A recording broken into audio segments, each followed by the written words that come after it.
जी हाँ दोस्तों, हम फिर आ चुके हैं। खेसारी लाल यादव की बड़ी जानकारी लेकर आ गए हैं।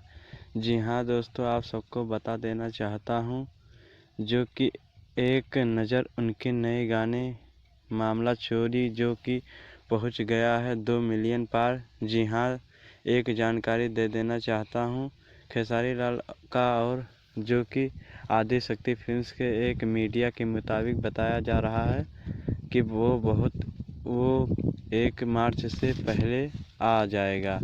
यह वीडियो खेसारी लाल यादव को पसंद आए तो ज़्यादा से ज़्यादा लाइक करें, शेयर करें, कमेंट करें। जी हाँ दोस्तों, धन्यवाद। जी हाँ, तो जाते जाते एक खबर आप सबको और दे देना चाहता हूँ। काजा रागबानी खेसारी लाल का एक सॉन्ग भी आने वाला है जो कि उसका जानकारी दी है ओम झा ने, जो कि मीडिया के मुताबिक बताया जा रहा है कि वो ज़्यादा होली बाद तुरंत आएगा। यहाँ तो मेरे वीडियो को लाइक कमेंट शेयर करें। धन्यवाद। चलते हैं, फिर मिलेंगे।